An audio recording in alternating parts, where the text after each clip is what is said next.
Listo. ¿Por qué?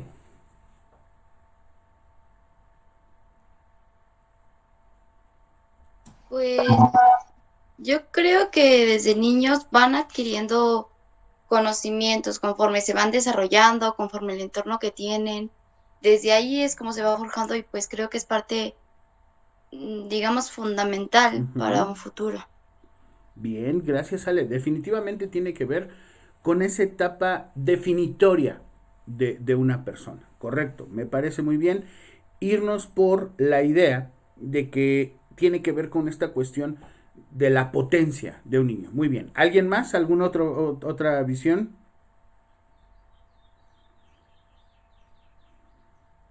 Pues me imagino que muchos de ellos tenían como hijos, entonces era Ujú. como que podían verlos día con día el proceso que se llevaba, entonces como buscar am, cómo es que ellos obtenían ciertos conocimientos de diferente, ¿cómo decirlo? Por las etapas en las que se encontraban. Bien.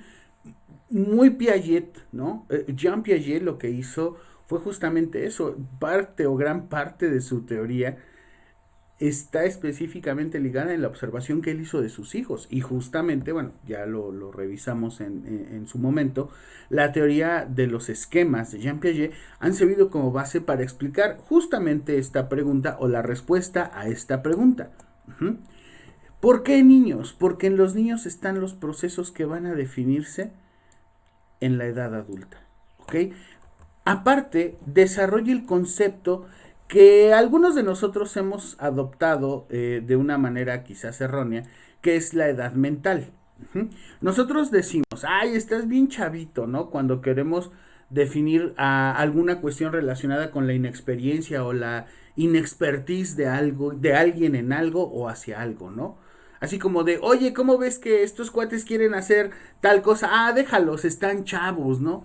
Como que generalmente o generalizamos mucho la idea de que entre más joven es alguien, más inexperto es. Bien, de acuerdo a esta visión, esto se debe a que nosotros tenemos un concepto de edad cronológica contra un concepto de edad mental. Y entonces tú dices, a ver, profe, o sea, que yo puedo tener 12 años y tener una edad mental de 15. Claro, o puedes tener 30 y tener una edad mental de 18, pero no es una cuestión despectiva o limitante en el estricto sentido de que pienses como adolescente cuando ya eres adulto o viceversa, que pienses como adulto cuando eres adolescente. No va por allí. Necesariamente. ¿Sí me explico? O sea, cuando hablamos de edad mental, no deberíamos jamás utilizarlo, y eso es algo que sí me molesta mucho, porque algunas personas lo utilizan como un adjetivo calificativo despectivo hacia alguien, ¿no? Así como de, ay, es que tiene una edad mental de 15, ¿no? ¿Y quién te dice que a los 15 años no hay personas, o hubieron personas, o habrán personas que tengan una forma, concepción o manejo del mundo muy superior al de muchos de nosotros? Yo siempre he dicho y creo que la edad no justifica ni la ignorancia, ni mucho menos la inmadurez. ¿Por qué? Porque el nivel de desarrollo va a estar en función o en contraste con los demás, pero ojo, no lo que sabe hacer, sino también lo que sabe decir. ¿Ok? Esta escala, la escala Stanford-Binet, que fue una evaluación distinta a la Binet-Simon, implica el uso de lo que se conoce coloquialmente como coeficiente intelectual. Uh-huh. Y ojo, este sí es un coeficiente intelectual porque va sobre un 100, ¿ok? Lo que es igual a, como lo vimos en frecuencias, a un 1, ¿sale? Cualquier dato que no se salga de un 1 va a estar tipificado como un coeficiente, ¿cierto? Prueba de ello es lo que manejamos, por ejemplo, el coeficiente de alfa de Cronbach, que igual va sobre un 1, uh-huh, y al día de hoy se ha intentado estandarizarlas en todos lados, ¿ok? Louis Terman es en 1916 cuando Louis Terman de la Universidad de Stanford produce la escala Stanford-Binet. Louis Terman, que es el que desarrolla un test muy interesante, que es el Terman-Merrill, que al día de hoy, y de hecho, déjame presentártelo, creo que ese no lo abrí, no, Nada más puse el mini mental. Espérame tantito. Louis Terman desarrolla un instrumento de medición muy, muy, muy bonito. Ajá. Basado justamente en las primeras pruebas o ejercicios que desarrolló Alfred Binet. Oh, aquí está. Terman. O sea, ¿cómo funciona el Terman-Merrill? Bueno, básicamente, insisto, está basado en estos preceptos. Uno, en reactivos que van a ir en orden de menor a mayor dificultad. Y dos, que generalmente se empezaba a aplicar en niños, aunque ya después pudo aplicarse también en adultos. ¿Ok? Esta función, fíjate, ya vamos a encontrar cosas interesantes. Ajá. Esta función que tiene un 1 sobre ese coeficiente nos va a ayudar a entender que la distribución de esos coeficientes que están basados, ojo, coeficiente es cuando está basado en un 1. Cuando no está basado en un 1 es un cociente porque es un producto o un resultado, lo vamos a ver más adelante, con las evaluaciones, por ejemplo, de David Wechsler. Pero bueno, antes de eso deberíamos de entender lo siguiente. El promedio del resultado de los puntajes obtenidos en un grupo de personas no nos va a decir por sí mismos ni la capacidad que tienen esas personas ni la capacidad que tiene el instrumento de manera sesgada o separada, sino que por el contrario van juntos.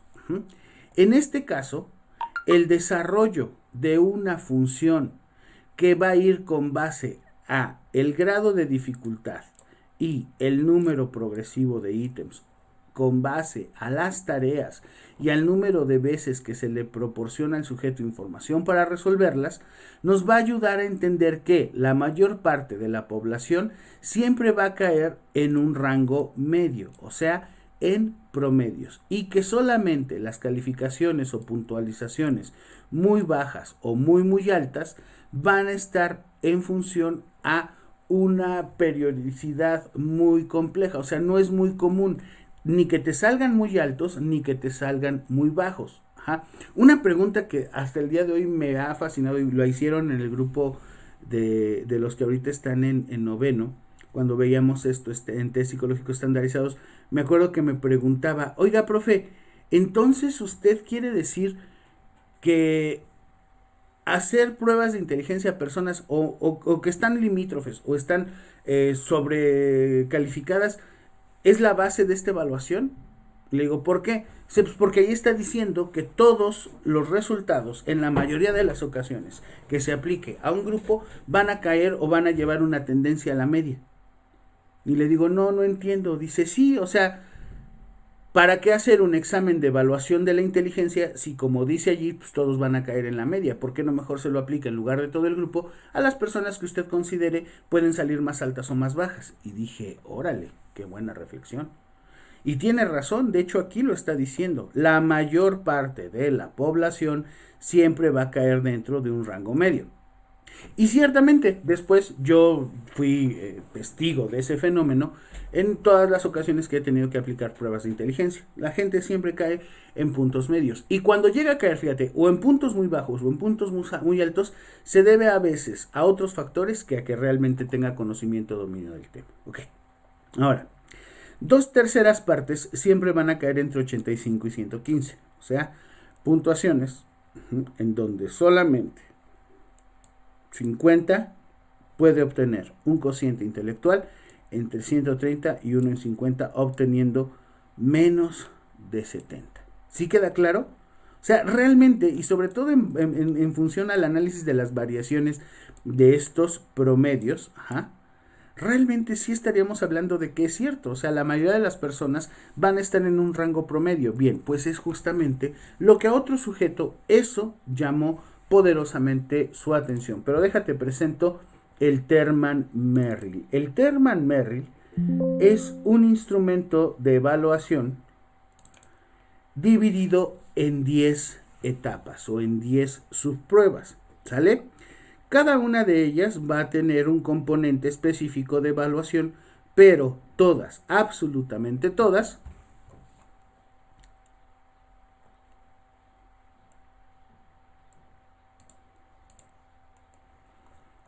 absolutamente todas, tienen áreas distintas a evaluar. Tú le vas a dar esta hoja o la podemos, es más, algunos los podemos trabajar directamente desde Excel.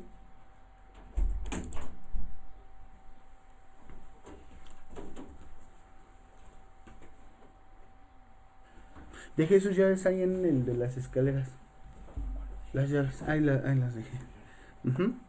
Entonces, de estas 10 pruebas, que como puedes ver en la hoja de respuestas las encontramos así, el sujeto tiene que elegir, por ejemplo, el iniciador de nuestra guerra de independencia fue Morelos, Zaragoza, Iturbide o Hidalgo. Y tú dices, pues el padre de la patria, Miguel Hidalgo. La primera respuesta que tendrías que colocar acá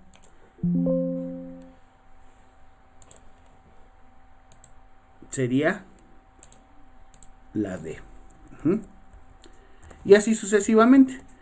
La gasolina se extrae de granos, petróleos, trementina o semillas. Y pues no sé ni qué es trementina, tampoco semillas, pero se extrae del petróleo, ¿no? Entonces ahí le ponemos que era B. Y así sucesivamente. Todas esas preguntas o afirmaciones que se te hacen a manera de ítem. Por ejemplo, fraude es un término utilizado en medicina, teología, leyes o pedagogía. Leyes, claro, ok. Le vas a poner a la 16 C. Y ahí está. Obviamente, este instrumento ya tiene la capacidad de evaluar las respuestas correctas o incorrectas en una tabla, pero eso no es lo importante. Lo importante es saberlo interpretar. Y así sucesivamente, la serie 2, en donde vamos a pasar, por ejemplo, esta que tiene que ver con cuestiones relacionadas con la lógica. ¿Por qué compramos relojes? Los rayos de una rueda están frecuentemente hechos de nogal. ¿Por qué?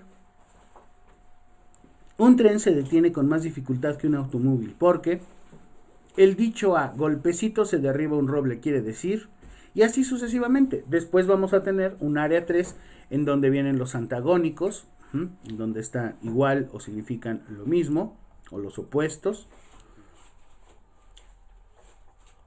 Cuestiones que tienen que ver con la comprensión o el uso de palabras, lógica. La serie 5, que tiene que ver con razonamiento matemático. Por ejemplo, de un razonamiento de a 2 por 5 pesos. ¿Cuántos lápices pueden comprar con 50 pesos? Pues bien sencillo. Si cada uno vale 2.50 porque por 2 me dan 5 pesos y 5 por 10 es igual a 50, pues tendrían que ser 20, ¿no? Entonces, en la serie 5, nosotros vamos a poner 4, 5. Aquí está. Vamos a poner allí 20. Y así sucesivamente.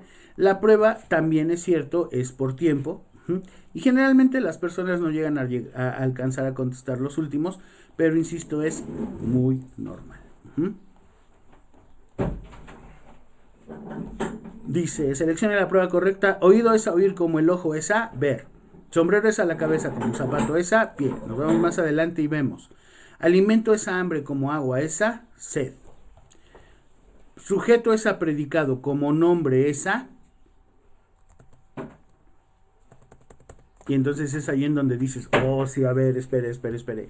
Sujeto es la persona, animal o cosa y predicado es el verbo. Entonces, si hablamos de un nombre, que es un sujeto, entonces tendría que ser ya. Lo vas colocando, ¿sale? Son 10 escalas en donde la forma de respuesta varía en función a la forma de respuesta que se te pide. Y al final, bueno, hay una serie de pasos sobre los cuales se tienen que hacer evaluaciones psicométricas muy, muy interesantes. Y nada, nos vemos, don Rafa, que tengo buen día. Muy difíciles, ¿de acuerdo? Ahora, esta escala, en su momento, que obvio, yo creo que esta semana espero la empecemos a revisar, es de las más usadas en la actualidad. Yo una crítica fuerte que puedo tener sobre su uso es que, por ejemplo, pues ni en Bonanza ni en series de vaqueros nosotros veíamos que estuviéramos hablando de rayos, de ruedas, de carreta, de nogal, porque el nogal es fuerte. Entonces hay que hacer por ahí unas revisiones. Ahí está. Y continuamos entonces con la evaluación de la inteligencia. Esa que les acabo de mostrar es la escala Binet-Simon, ¿sale? la escala que evalúa esa relación. Pero posteriormente vino un sujeto llamado David Weisler, psicólogo él, norteamericano, en donde empezó a desarrollar pruebas individuales de inteligencia.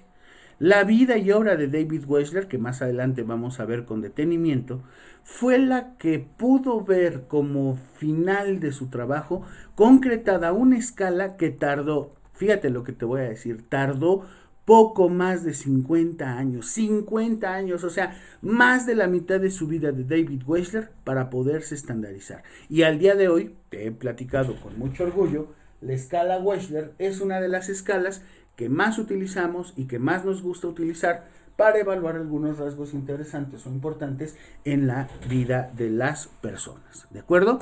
¿Qué es lo que hace David Weisler? Bueno, Weisler define, para empezar, que la inteligencia en realidad no es otra cosa más que un agregado de habilidades o la capacidad global del individuo de actuar con un propósito y de pensar de una forma racional, con la capacidad también de liderar efectivamente un control efectivo sobre su ambiente.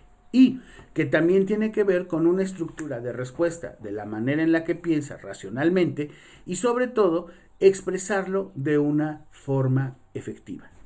Ojo con esto. Esta es pregunta de examen, esta es pregunta de Hegel, esta es pregunta de psicólogo fregón. El WISE tiene aproximadamente 11 subpruebas, de las cuales tú puedes quitar o poner algunas. Pero básicamente lo que mide, al igual que el Terman-Merrill, son dos cosas. La forma de expresión verbal y formas no verbales de control o dominio del ambiente. Él, al igual que Spearman, consideraba que la inteligencia global es el resultado de aptitudes verbales y de conductas. ¿Sale? Esta definición es una de las más populares y de hecho al día de hoy se considera como base para el desarrollo de sus escalas, dado que también ha influido en otras pruebas. Las primeras ediciones de la escala Weisler no estaban por sí mismas basadas en evidencia científica porque David Weisler tenía un problema muy serio. Considerando que él empezó a desarrollar este instrumento en la década de 1950 o poco antes, en realidad a quien primero fue dirigida su escala, como lo hizo en su momento Alfred Binet, fue a niños. Y el problema es que a los niños a los que él tenía acceso eran de escuelas particulares que obviamente tenían una demanda o una estructura muy distinta a la mayoría de las escuelas oficiales en donde se encontraba un grueso de la población infantil. Por lo que en su momento esto no daba o no arrojaba evidencia científica de que ese concepto denominado cociente intelectual iba a ser lo suficientemente sólido para poderse aplicar a una mayoría, ya no digas en el mundo, ya no digas en América, ya no digas en el Gabacho, sino en el estado en donde él lo estaba desarrollando. Y más adelante, esas pruebas, ya basadas en una consistencia metodológica fuerte, pues al día de hoy son utilizados en ciencias cognitivas y en la medición de la inteligencia formal. Este es un ejemplo de la escala Weisler. Tienes que completar algunos quiz, ¿cómo se llama? Como rompecabezas. Tienes que copiar figuras. Y bueno, al final de cuentas, nosotros podemos entender que la evaluación de la inteligencia y sobre todo, más allá de su proceso de medida, sino la concreción en un modelo teórico y práctico que a su vez detonara la evaluación de rasgos importantes. Insisto, el WISE, aunque es una prueba súper completa, solo evalúa dos cosas, ¿no? La actitud, respuesta verbal, la no verbal. Y otras tantas pruebas, como lo que vamos a empezar a ver el día de hoy, porque así nos lo pide el programa, nos hacen concretar una idea que como profesionales de la conducta tenemos que llevar siempre a bien. La inteligencia es más que la suma de sus partes. Y sobre todo, la necesidad de un tipo específico de inteligencia, pues obviamente va a depender en gran medida de la estructura sobre la cual nosotros estamos trabajando. Vamos a hablar rápidamente de los ejemplos de la triada de Stenberg. Dice, Ana tiene puntuaciones altas en las pruebas tradicionales de inteligencia, como la Stanford Binet, y es una estrella como pensadora analítica. Tito no tiene las mejores puntuaciones, pero tiene una mente intuitiva y creativa. Ángel es muy listo y es sociable y ha aprendido a manejar en forma práctica las situaciones, aunque sus puntuaciones en pruebas tradicionales son bajas. ¿Mm? Aquí es en donde nosotros regresamos a ese punto del cual con Howard Gardner entablábamos la discusión. A ver, fíjate lo que te vuelvo a repetir. Un resultado, un cociente, un coeficiente, una calificación de examen nunca va a decir al 100% qué tan bueno o qué tan malo eres para adaptarte a tu medio. La inteligencia, considerada, conocida y reconocida como esta capacidad innata, pues humana, adaptarnos y adaptar el mundo hacia nosotros, es algo que va más allá de eso. ¿Mm? El día de hoy, en esta plática, hablamos de esta cuestión genética contra el ambiente. Ajá. En donde veíamos que la capacidad que tenemos de apropiarnos de él, de conocernos a través de él y sobre todo de desarrollarnos en él, son funciones que no muchas veces están normadas o marcadas por un número. ¿Mm? Que también las cuestiones relacionadas con género y esta situación de controversia desde la frenología hasta algunas situaciones culturales, ajá, nada tienen que ver con el uso o la concreción de un tipo específico de inteligencia. El pertenecer o no a un grupo étnico, la estabilidad en las puntuaciones, como estas, aun cuando se encuentren ya estandarizadas o normalizadas para ciertos niveles o ciertos países o cierta etapa de la vida del hombre, no siempre van a ser el resultado exacto de todo lo que puedes llegar a ser. ¿Ok? Evaluar y medir la inteligencia debes verlo y entenderlo solo como un proceso que debe de seguir un rigor metodológico y un rigor psicométrico formal, pero que no va a servirte para otra cosa más que para darte una idea de los niveles de lo que tú necesitas medir con determinados instrumentos. No así creer y no así pensar, ni mucho menos hacerle creer a la gente que un resultado o un numerito va a ser el resultado total de lo que esa persona en condiciones normales tiene o posee en eso que nosotros llamamos inteligencia. Ojo, también es cierto, algunas pruebas se van sobre aprovechamiento y aptitudes. El aprovechamiento tiene que ver con la función de normar cuantitativamente el conocimiento de una persona en una materia, y esos nosotros los conocemos como exámenes. Y por otro, las pruebas de aptitudes pueden llegar a predecir la capacidad de respuesta de una persona en un determinado ámbito o línea laboral. Y aquí es en donde nosotros hablamos de algo que para la universidad ha sido muy importante y que tiene que ver con estas funciones proactivas, que es la competencia. Ser competente no es lo mismo que competir.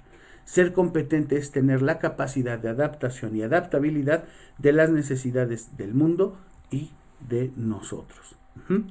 En algunas pruebas, esto se vuelve una cuestión también limitante, insisto.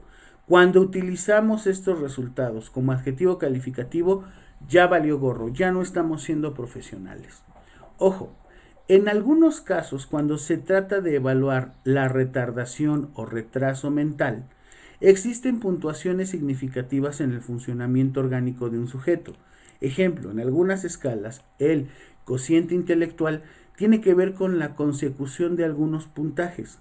Por ejemplo, en donde más vamos a encontrar es en los puntos medios. Pero ¿qué pasa con las personas que se quedan con puntuaciones menores o muy bajas o cerca a los estenes más bajos? Bueno, empezamos a catalogarlas, empezamos a observarlas y sobre todo empezamos a criticarlas en función a un número, cosa que aparte de ser discriminante es una cuestión que denota una seria ignorancia de la gente que está desarrollando esa evaluación. Muchos me dicen, profe, vamos a ver el test de dominos porque ese test yo he visto que lo utilizan y lo ocupan y lo ponen y lo hacen y tal. Realmente no, y te voy a decir una razón. Para empezar, porque no está en el programa, y segundo, porque es una de las pruebas a las que más mano la gente le ha metido. Y sobre todo porque solo pudiera llegar a evaluar uno de muchos rasgos que otras pruebas sin ningún problema nos pueden dar. ¿Ok?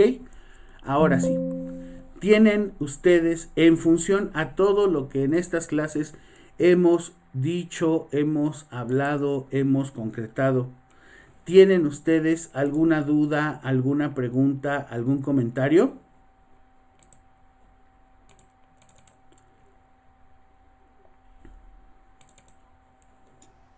No, profesor, de mi parte no.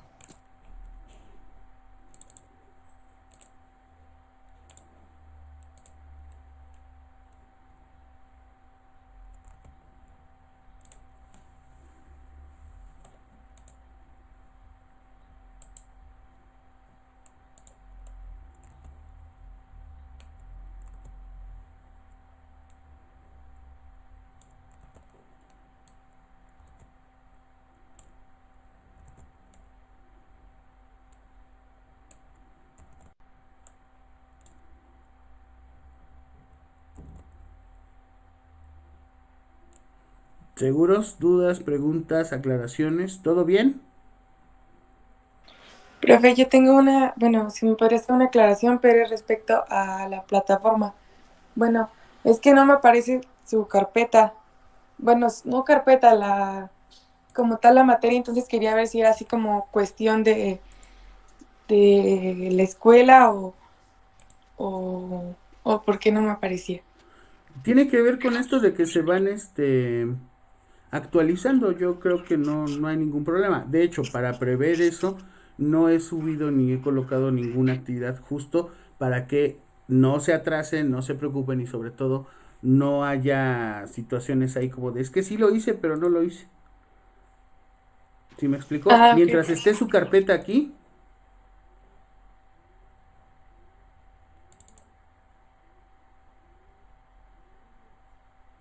y sus trabajos, obviamente, estén aquí, pues no tendría que haber ningún problema. ¿Sale? Si no está, pues entonces sí, ahí sí podríamos tener problemas. Pero pues obviamente no, ¿cierto? Está aquí Mariana, Citlali, Flor, Valerie, Alejandra, Azucena, Ari, usted, el Dani, la señorita Evelyn, Islas García Osiris. Y por ejemplo, el joven Martín, bueno, pues yo quiero pensar que en su momento lo va a hacer porque, bueno, lo va a hacer bien porque aquí tengo su carpeta. Ujú. El problema es que él la creó y eso entonces, ahí sí llega a haber problemas. Porque la instrucción era, tú, yo te doy acceso a la carpeta a través de la liga que te mandé, creas tu carpeta, metes ahí tus trabajos y no hay ningún problema. Hasta el momento solamente tenemos un trabajo evaluado. En esta semana nos vamos a llevar dos. Próxima semana revisamos todavía otros 2 o 3 trabajos en función a las pruebas y iniciando ya el mes de septiembre, pues estaríamos ya en posibilidades de trabajar nuestra evaluación de primer parcial. ¿De acuerdo? Este es el problema, que luego no hacen la carpeta en esa forma, entonces yo tengo que abrirla y ver que esté efectivamente ahí el trabajo sobre la teoría de respuesta al ítem. Pero bueno, bajo esa condición creo que no tendría por qué haber ningún problema. ¿Sale? Déjame cierro esto porque el lo tengo acá. Pero bueno, con relación ahora sí, y donde iba la pregunta, a lo que acabamos de entender y explicar de inteligencia, evaluación, medición, comprensión, concreción, sistemas fisiológicos, cognitivos, respuestas procedimentales sobre este punto, ¿seguros que no hay ninguna duda?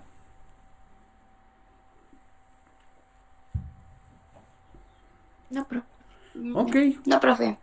insisto, lo que hoy vimos de frenología no tiene nada que ver con lo que se tiene que hacer en realidad. O sea, no se vayan con la finta. Sí suena padre, suena interesante, está muy, muy chido, pero es pseudocientífico, ¿ok? Por eso está en la presentación que ya les cambié. Ok, vamos a hablar de una evaluación que hasta el día de hoy es de las más utilizadas, sobre todo en cuestiones relacionadas a procesos clínicos, ¿ok? El día de hoy vamos a trabajar esta cuestión del test mini mental, ¿sale? ¿Qué es el mini mental? Bueno, ¿en qué consiste y para qué se utiliza este test? Este test, conocido como el test de mini mental, es una prueba de cribado o de despistaje cognitivo más utilizada para evaluar las sospechas de síntomas compatibles con deterioro cognitivo o demencia. ¿Ok? Señorita Citlali Bárcenas, ¿anda por allí? Sí, profe. Cuando hacen evaluaciones espaciotemporales de pacientes que llegan desorientados o han sufrido algún tipo de accidente cardiovascular o desvanecimiento, bueno, mejor cardiovascular no, desvanecimientos y todo eso, ¿lo ha llegado usted a aplicar o lo conoce? Pues nosotros le preguntamos lo de las tres esferas, espacio, Exacto. tiempo, Bien, y pues le excelente. pregunto, Ajá. bueno, ¿Qué es lo que le preguntan? ¿Qué necesitan saber pues que sabe el individuo? primero le preguntas cuál es su nombre, cuántos años tiene, si sabe dónde está, qué le pasó, y bueno, en general más o menos es eso. Muy bien, excelente. Son esas esferas, efectivamente, que nos ayudan a reconocer en el paciente que hay una capacidad de control o de dominio sobre su entorno. ¿Qué es su entorno? Todos sabemos cómo nos llamamos en este momento, ¿cierto? O sea, no te puedo preguntar, sí sabes quién eres porque pues, pudiera entrar en una discusión filosófica muy compleja, cosa que no es ya de la clase. Pero si yo te pregunto, ¿sabes cómo te llamas? Sí. ¿Sabes cuántos años tienes? Si me puedes decir tu edad en años, meses, sí. ¿Sabes en dónde vives? Sí.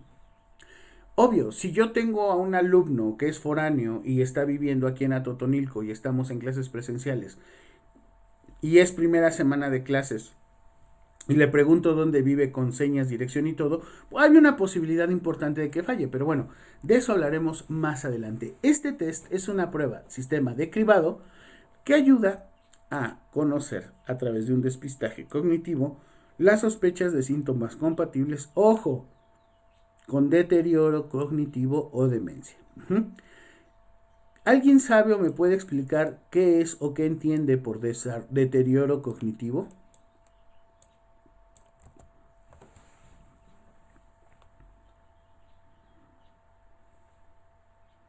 Puede deberse a distintas afecciones, no sé, fisiológicas, ¿no? Podemos tener alguna enfermedad que nos pueda mermar de nuestras capacidades cognitivas, así como pues, también el paso del tiempo, la edad, como también tenemos un auge, tenemos un declive de nuestras capacidades y pues eso también incluye nuestras capacidades cognitivas, supongo que a eso se refiere. Control y dominio del saber ser y el saber quién eres y el saber en dónde estás. Bien. ¿Alguien más? Deterioro cognitivo, la cognición. La memoria, por ejemplo, ¿tendría que ver con algo relacionado a la cognición? Sí, Bien, la memoria a corto plazo, mediano plazo o largo plazo. Yo puedo entender que a lo mejor por algunas razones de ubicación espacio-temporal, Waze, Google Maps, lo que sea, sepas dónde vives y te puedas ubicar y que quizás no te sepas el nombre de las calles, ¿no? Sobre todo cuando llegas a un lugar nuevo. ¿Dónde vives? Por la calle del Oxxo. ¿En dónde vives? Por la calle de la tienda de abarrotes. Y generalmente, bueno, es una capacidad que tenemos de recordar. Ajá. La afección directa pudiera estar en eso. La demencia, clínicamente hablando, ¿alguien me puede decir qué es la demencia?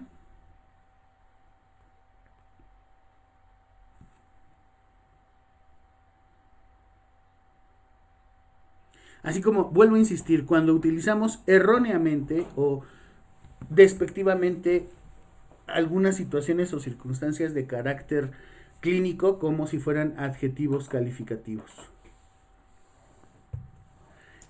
pues puede ser un deterioro avanzado igual de la cognición, como le he dicho, enfermedades, no sé, el Alzheimer, por ejemplo, que Claro. ya no pueden, pues que se deteriora su memoria o enfermedades así. Sobre todo, por ejemplo, avances en demencia tenemos la denominada demencia senil, que es hasta cierto punto común en personas de edades superiores a los 78 o 82 años, en donde obviamente ya hay un deterioro no solamente en cuestión o ubicación espacio-temporal, sino en cuestiones fisiológicas cerebrales. Y es muy probable que alguna vez hayamos visto cómo se administra en una consulta médica o en consultas de carácter neuropsicológico o incluso ante la presencia de quejas o sospechas de problemas de memoria. Pero ojo, aquí hay una situación que tendríamos que entender. Vamos a explicar en qué consiste su utilidad. Ajá.